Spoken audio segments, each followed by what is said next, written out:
Hello students. कल ही JKSSB wild life inspector का exam हुआ था एंड हम इस वीडियो में उस एग्ज़ाम के इंग्लिश पोर्शन को डिस्कस करेंगे। इंग्लिश पोर्शन में सबसे पहला क्वेश्चन आया था, what does the idiom break the ice means. Idiom का मतलब होता है मुहावरा, तो ब्रेक द आइस मुहावरे का मतलब क्या है? To build a wall, to cause a disruption, to start a conversation या टू मेक अ मिस्टेक। और इसका सही आंसर है B, to start a conversation. Second question था, what does the idiom hit the nail on the head means. To criticize someone harshly, to miss a target, to hit somebody something hard या to be exactly right और accurate.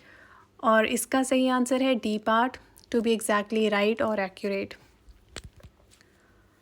Third question था आपका, select the most appropriate synonym. Synonym मतलब similar words जिनका मतलब same होता है। इस सेंटेंस में कंपेलिंग का सिनोनियम कौन सा है? कन्विंसिंग, क्रिटिसाइजिंग, बोरिंग या हार्श। कंपेलिंग का मतलब होता है किसी बात को या किसी काम को ऐसे कन्विंस करना, ठीक है।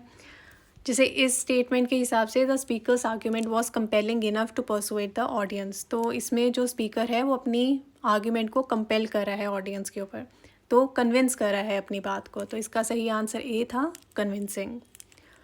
Question fourth, select the most appropriate synonym of the underlined word. His explanation was ambiguous, leaving the audience confused. तो इसका ऑप्शंस थे आपके डायरेक्ट, क्लियर, प्रिसाइज या अनसर्टन। और इसका सही आंसर था C part, uncertain. Question fifth, rearrange the parts of the sentence in the correct order. ये आपको 4 सेंटेंसेस दिए थे, PQRS। इसको आपने इस तरीके से अरेंज करना है कि एक मीनिंगफुल सेंटेंस बने, ओके। जैसे often determines the success of collective efforts, effective leadership by aligning individual goals with a shared vision and purpose. अभी एकदम विदाउट मीनिंग ऐसे नॉन सेंसिकल सेंटेंस था, तो इसको अगर आप इस तरीके से अरेंज करोगे, like effective leadership often determines the success of collective efforts bye aligning individual goals with a shared vision and purpose, right. तो एक सही सेंटेंस बन रहा है जिसका एक प्रॉपर मीनिंग है। तो इसलिए अगर आप किसको QPRS में अरेंज करोगे तो एक मीनिंगफुल सेंटेंस बन रहा है। तो इसलिए इसका सही आंसर है ए पार्ट, QPRNS। सिक्स्थ क्वेश्चन में भी आपको इन सेंटेंसेस को रीअरेंज करना है सही ऑर्डर में। और आपका सेंटेंसेस क्या थे? Can not be addressed through isolated actions, complex environmental programs that require coordinated global efforts but demand long-term strategic planning. Okay, आप इसको किस तरीके से अरेंज कर सकते हो?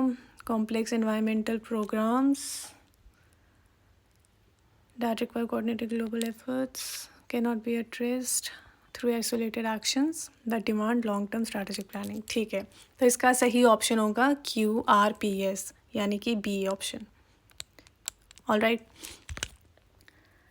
क्वेश्चन नंबर 7 था आपका, I am going to dash concert tomorrow.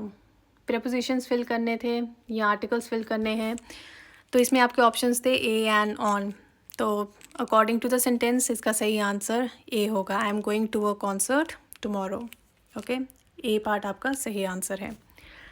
Next था आपका question number 8, at equator sunrise occurs at the same time each day. तो इसमें भी आपको आर्टिकल्स फिल करने हैं, ए एंड या द या नन ऑफ द अबव। तो अकॉर्डिंग टू द सेंटेंस इसका सही आंसर द होगा, at the equator sunrise of occurs at the same time each day. Okay, 9 था आपका। ओके, नेक्स्ट क्वेश्चन था आपका 9th, the doctor give me a prescription dash my cough. इसमें भी प्रेपोजिशन फिल करना है, फॉर आएगा, ए आएगा, टू आएगा या विद आएगा। And according to the sentence इसका सही आंसर होगा for. The doctor give me a prescription for my cough. Okay, question 10 था आपका, my watch is dash the table, in, for, on या नन ऑफ द अबव। और सही answer इसका on था, टेबल के अंदर तो होगी नहीं, ऊपर होगी, तो my watch is on the table. So आपके इंग्लिश पोर्शन में यही 10 क्वेश्चंस आए थे आपको। And that is all for today's video.